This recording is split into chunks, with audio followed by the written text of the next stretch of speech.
Tuhan bersamamu. Dan bersama rohmu. Inilah Injil suci menurut Lukas. Dimuliakanlah Tuhan. Dalam perjalanan ke Yerusalem, Yesus berkeliling dari kota ke kota dan dari desa ke desa sambil mengajar. Maka bertanyalah orang kepadanya, "Tuhan, sedikit sajakah orang yang diselamatkan?" Jawab Yesus kepada orang-orang di situ, "Berusahalah masuk melalui pintu yang sempit itu. Sebab aku berkata kepadamu, banyak orang akan berusaha masuk, tetapi takkan dapat. Jika tuan rumah telah bangkit dan menutup pintu, kalian akan berdiri di luar dan mengetuk-ngetuk pintu sambil berkata, 'Tuan, bukakan kami pintu.'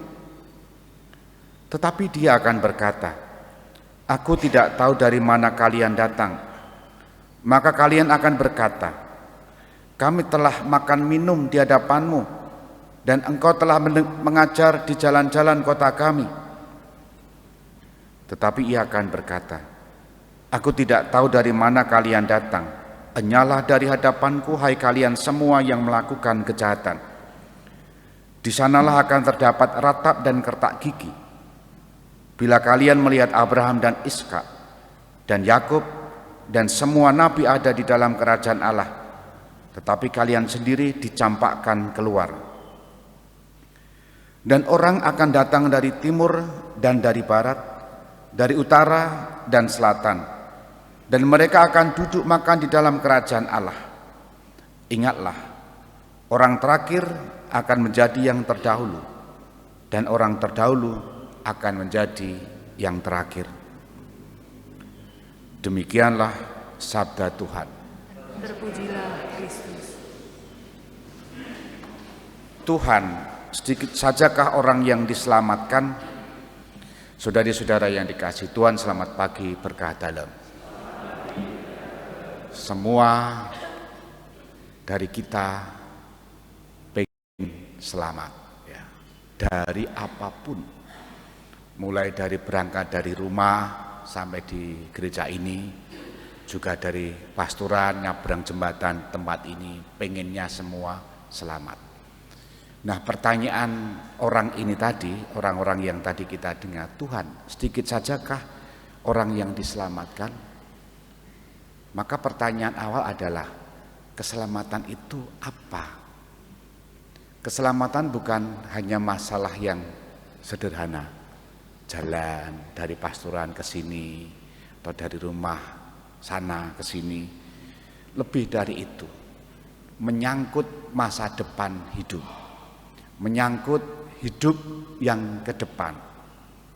Bahasa kita, hidup sesudah kematian.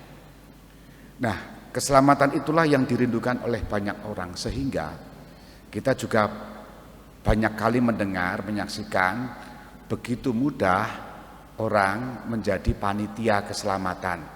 Kamu selamat masuk surga, kamu tidak selamat masuk neraka. Ini kan semacam sudah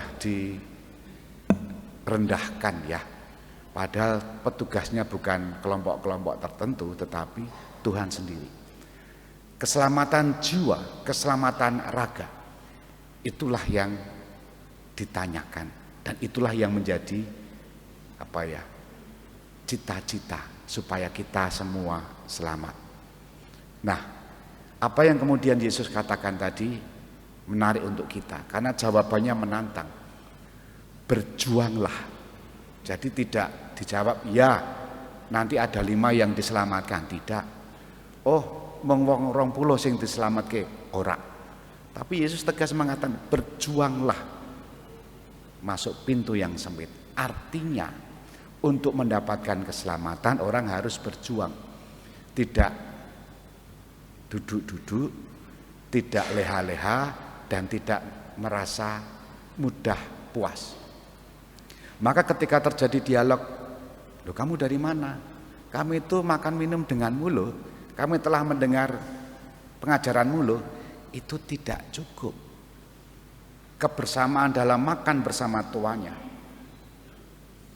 dan juga melihat tuannya mengajar dan juga barangkali mendengarkan tuan orang itu mengajar, tidak serta-merta menjamin selamat.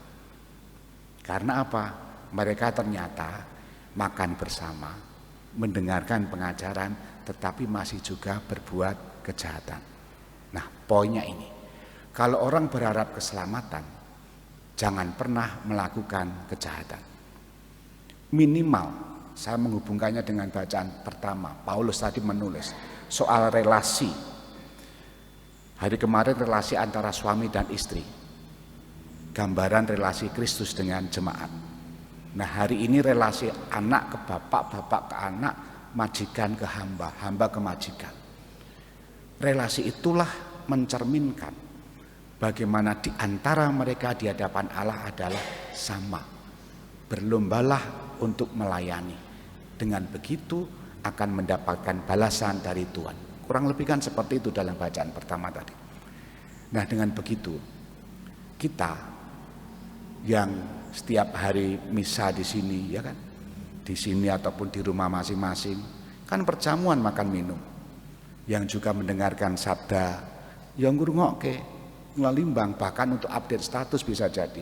Tapi kalau masih membuat kejahatan, jangan pernah berharap mendapatkan keselamatan.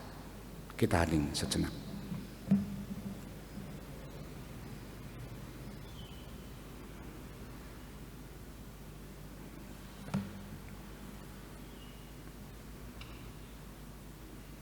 Dimuliakanlah Yesus yang dulu hidup, sekarang dan selama-lamanya. Amin.